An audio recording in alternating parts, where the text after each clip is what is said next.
Hello বন্ধুরা, কেমন আছেন? আশা করি সকলে ভালো আছেন এবং সুস্থ আছেন। অনেকদিন পরে আপনাদের সাথে দেখা হচ্ছে একটা নতুন ভিডিওতে।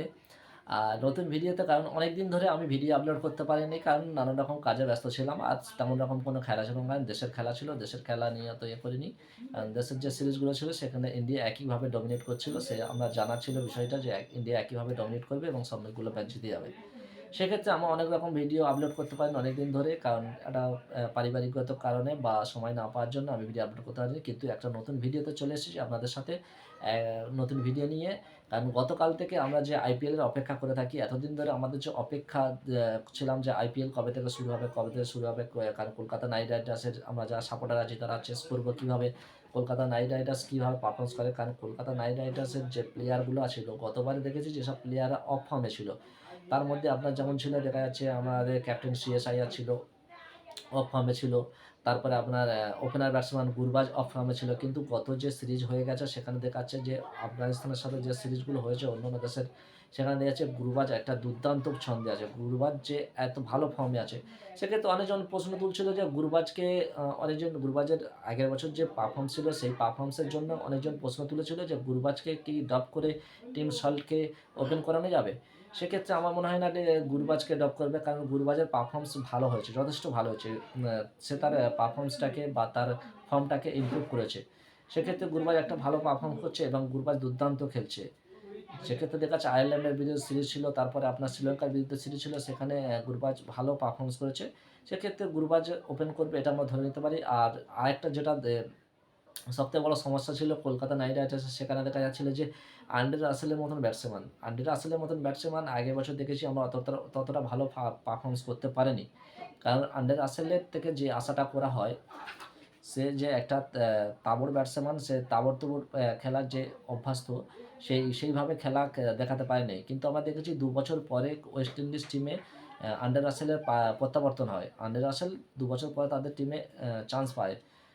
২ বছর পরে কামব্যাক করে টিমে। সেই ক্ষেত্রে দেখা যাচ্ছে যে আন্ড্রে রাসেল কামব্যাক করার পরে একটা দুর্দান্ত ইনিংস খেলেছে, বা যে টি-20 যত সিরিজ হয়েছে দুর্দান্ত ভালো খেলছে। এবং আমরা দেখেছি যে গত বিপিএলে, বাংলাদেশ প্রিমিয়ার লিগেও ভালো খেলেছে। সেক্ষেত্রে আন্ড্রে রাসেলেরও একটা ভালো ছন্দে রয়েছে। সেক্ষেত্রে আন্ড্রে রাসেলের নিয়ে যে চিন্তা ছিল যে এসে যে ফিনিশ করা, সেখানে আন্ড্রে রাসেলও একটা ভালো একটা টাচ দিয়ে যাবে। আর সেই আশা করছে কলকাতা নাইট রাইডার্সের সকল ফ্যানরা। আর সবথেকে বড় পাওনা যেটা হচ্ছে সেটা হচ্ছে রিঙ্কু সিং। আমার দেখেছি রিঙ্কু সিং আগের বছর একটা দারুণ ছন্দে ছিল। যদিও আগের বছর কলকাতা নাইট রাইডার্স টিমের মধ্যে সবথেকে রিঙ্কু সিংয়ের পারফর্ম্যান্স সবথেকে ভালো ছিল। কিন্তু সেই রিঙ্কু সিং আরও তার পারফর্ম্যান্সটাকে ভালো করে এই বছর দেখা গেছে। আপনার দেখা যাচ্ছে ইন্ডিয়ার যে সিরিজ ছিল, ইন্ডিয়া যখন চান্স দিয়েছিল রিঙ্কু সিংকে, সেখানে দুর্দান্ত খেলেছিল। এবং রিঙ্কু সিং একটা দুর্দান্ত ছন্দে আছে। সে এসে যে মহেন্দ্র সিং ধোনির মতন লাস্টে এসে যে ফিনিশ করা বা ফিনিশিং টাচ দেওয়া, সেই টাচটা রিঙ্কু সিং দুর্দান্তভাবে দিয়ে দিয়েছে। সো ওভারঅল দেখা যাচ্ছে ইন্ডিয়ার টিমটা আ যখন আপনার ইন্ডিয়ার টিমে আপনার রিঙ্কু সিং খেলেছিল, সেখানেও দুর্দান্ত পারফর্মস করেছিল। এবং দেখা যাচ্ছে যে কলকাতা নাইট রাইডার্সের যে টিমের যে সবথেকে সমস্যার বিষয় ছিল সেটা হচ্ছে আপনার ফাস্ট বোলিং অ্যাটাক। এই ফাস্ট বোলিং অ্যাটাকে আপনার মিচেল স্টার্ককে নিয়ে আ একটা বলতে গেলে ভালো একটা বোলিং লাইন হয়ে গেছে, এবং আশা করা যায় এই যে টিমটা হয়েছে এই টিমটা যথেষ্ট ভালো পারফর্মস করবে। আমার তো মনে হয় যথেষ্ট ভালো, ফাইনাল না, ফাইনাল পর্যন্ত আশা করছি। কারণ as Kolkata night Riders fan হিসাবে আমি ফাইনাল পর্যন্ত তো আশা করছি। আর যদিও ফাইনাল পর্যন্ত না হয়, সেমিফাইনাল পর্যন্ত তো অবশ্যই যাবে। এই যা টিমটা সাজিয়েছে কেকেআর বা গৌতম গম্ভীর। আর সর্ববড় কথা হচ্ছে গৌতম গম্ভীর যে দুবারের কেকেআরকে ট্রফি দেওয়া যে ক্যাপ্টেন, সেই ক্যাপ্টেন কিন্তু টিম ম্যানেজমেন্টের মধ্যে ঢুকে গিয়েছে। কারণ গৌতম গম্ভীর দেখা গেছে টিম ম্যানেজমেন্টের দায়িত্ব গ্রহণ করেছে। সেখানে মেন্টর এবং টিম হেড কোচের দায়িত্ব পালন করবে গৌতম গম্ভীর।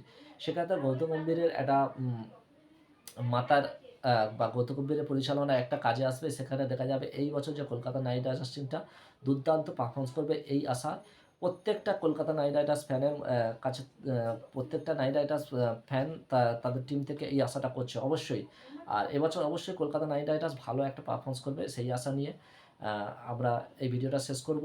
আর গতকাল থেকে দেখা যাচ্ছে আপনার আইপিএলের উদ্বোধনী ম্যাচ, সেই আইপিএলের উদ্বোধনী ম্যাচে যে খবরাখবর এবং আইপিএল সম্বন্ধে সমস্ত নিউজ বা সমস্ত আপডেট সব কিছু আমার চ্যানেলে পেয়ে যাবেন অবশ্যই।